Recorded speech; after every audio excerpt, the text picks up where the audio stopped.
Assalamualaikum warahmatullahi wabarakatuh. Kali ini kita akan belajar teks berita pada mata pelajaran Bahasa Indonesia di kelas 8 tentang pengertian berita, ciri-ciri berita, jenis-jenis dan unsur-unsur berita. Pengertian berita. Berita dalam Kamus Besar Bahasa Indonesia diartikan sebagai cerita atau keterangan mengenai kejadian atau peristiwa yang hangat. Bisa juga diartikan sebagai kabar, laporan, pemberitahuan, dan pengumuman.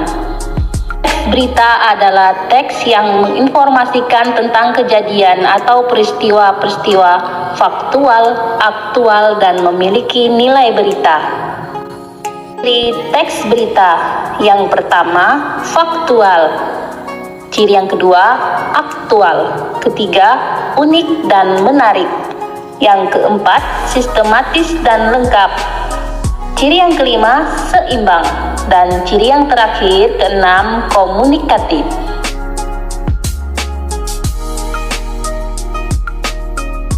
Faktual berdasarkan atas kejadian yang sebenarnya atau dapat dipercaya.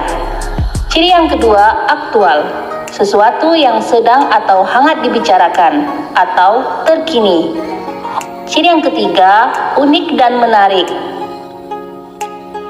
Teks berita berbeda dari teks lain dan dikemas dengan kata-kata yang menarik.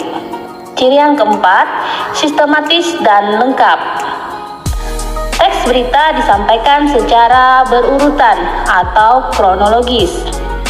Ciri yang kelima, seimbang, yaitu bersifat netral, tidak memihak dan apa adanya. Ciri yang keenam, komunikatif, mudah dipahami semua orang. Jenis-jenis teks berita. Yang pertama, berita berdasarkan topik yang dibahas meliputi ekonomi, politik, sosial, budaya, kriminal, iptek, agama, tokoh, transformasi, pertanian, dan lingkungan. Jenis-jenis teks berita yang kedua berdasarkan tempat kejadiannya meliputi dalam negeri dan luar negeri. Jenis teks berita yang ketiga berdasarkan daya pengaruhnya meliputi lokal, regional, nasional, dan internasional.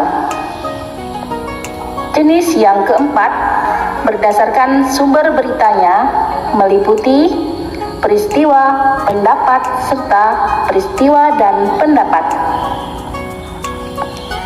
Jenis teks berita yang kelima berdasarkan kadar fakta yang terkandung di dalamnya meliputi fakta, opini, fakta bercampur opini, dan berita bohong.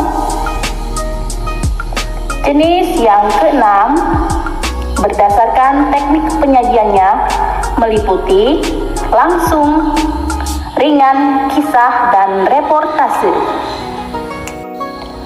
Materi tentang unsur-unsur berita. Unsur-unsur berita terkait dengan isi biasanya dicari dengan rumusan 5W plus 1H. 5W yang pertama, what atau apa. Yang kedua, where, di mana. Yang ketiga, when, kapan. 4, who, siapa. Dan kelima, why, mengapa. Plus 1H. How, bagaimana. Sering juga disingkat dengan adik Simba. A-nya apa, D-nya di mana, K-nya kapan, C-nya siapa, M-nya mengapa, dan bagaimana. Unsur-unsur teks berita yang pertama, what atau apa. Kata tanya yang digunakan untuk menanyakan peristiwa yang sedang dibahas atau dibicarakan. Unsur teks berita yang kedua, where atau di mana, merupakan kata tanya yang digunakan untuk menanyakan tempat atau lokasi peristiwa itu terjadi. Kemudian unsur yang ketiga, when. Kata tanya yang digunakan untuk menanyakan waktu terjadinya peristiwa dalam berita. Kemudian unsur yang keempat, who atau siapa, merupakan kata tanya yang digunakan untuk menanyakan orang-orang yang terlibat dalam suatu peristiwa. Dan unsur yang kelima, why atau mengapa, merupakan kata tanya yang digunakan untuk menanyakan alasan atau latar belakang terjadinya peristiwa. Dan yang terakhir, how, bagaimana, merupakan kata tanya yang digunakan untuk menanyakan cara atau proses terjadinya peristiwa. Bagian ini biasanya diceritakan secara kronologis sesuai urutan waktu kejadiannya. Nah, bagaimana? Mudah kan untuk mempelajari materi teks berita pada pelajaran bahasa Indonesia di kelas 8? Bisa dimengerti bukan? Terima kasih. Wassalamualaikum warahmatullahi wabarakatuh.